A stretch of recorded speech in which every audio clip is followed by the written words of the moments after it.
So today I really wanted to kind of go a little bit more into the concept of inner seasons. And so we're going to track with that focus. So you're going to choose whichever inner season you are in and maybe write or draw, even do like a little comic strip or an image of your body and kind of focus on the inner season that you're in.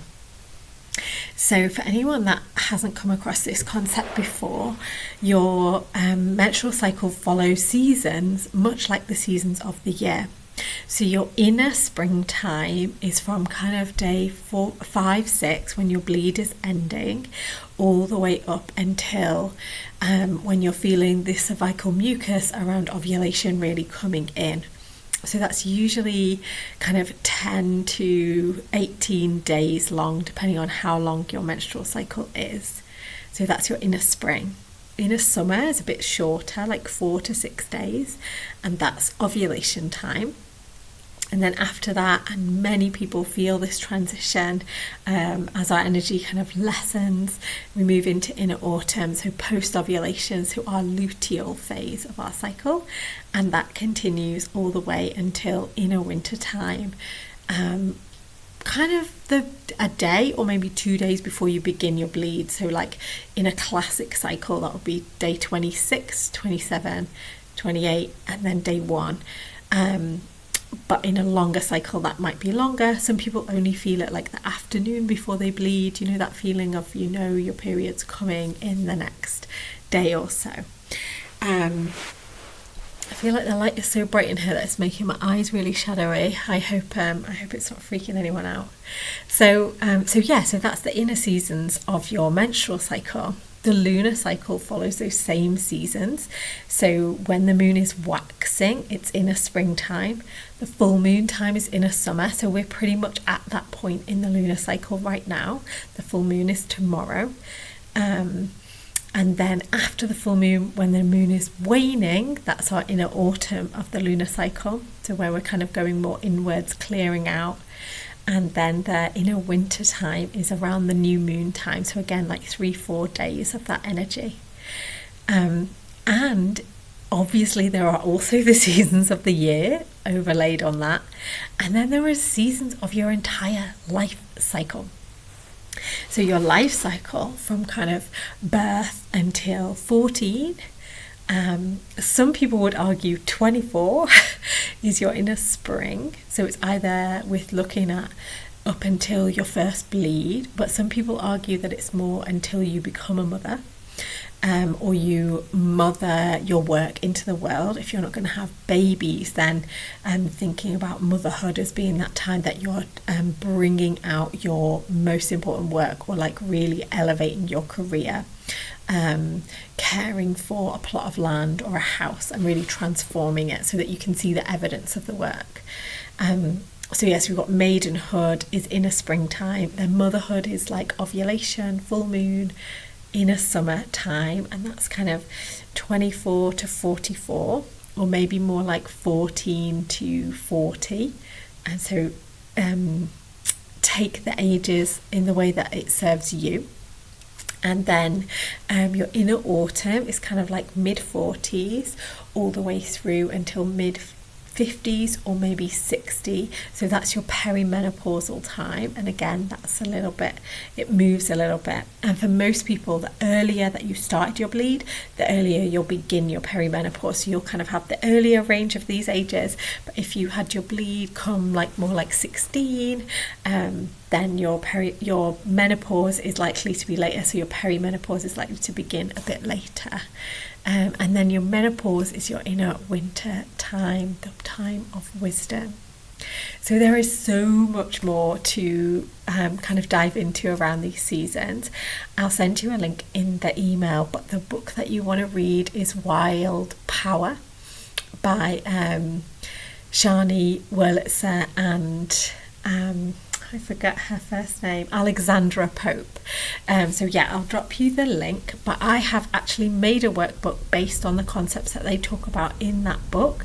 So it's got a little bit more about the natural elements, a little bit more about how you map it onto your cycle, and lots of reflection questions and self-care practices.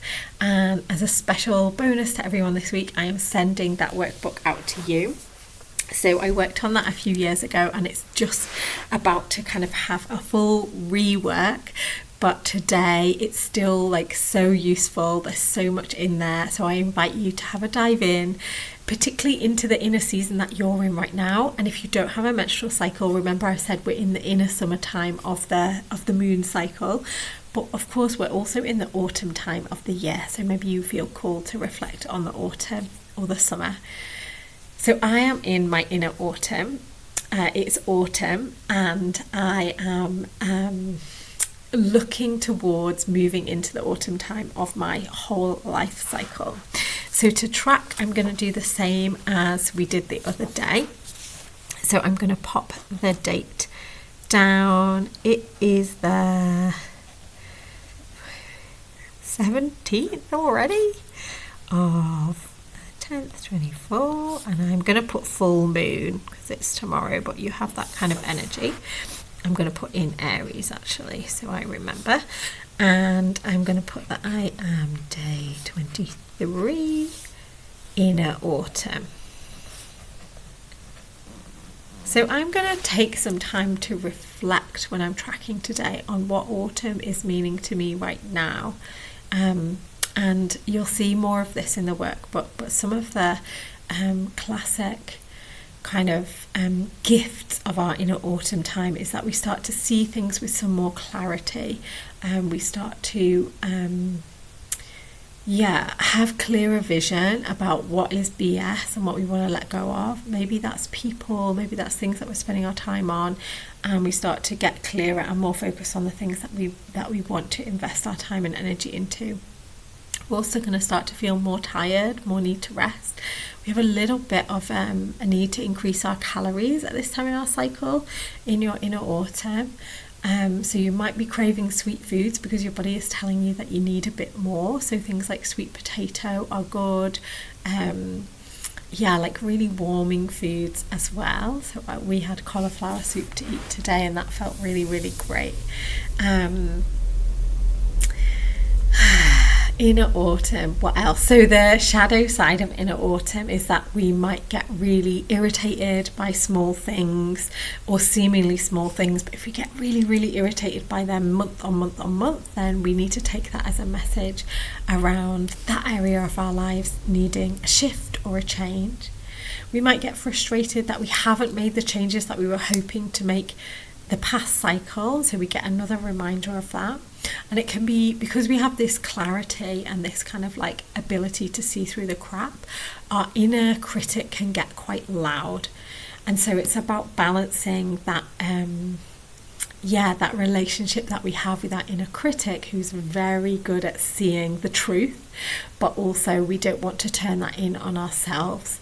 So making it much more about what is it that I want to clear out, what leaves do I want to drop, and how do I want to shore up for the winter time in inner autumn, as opposed to like statements like I have failed at this, I'm not good enough at that, I must do more in this way.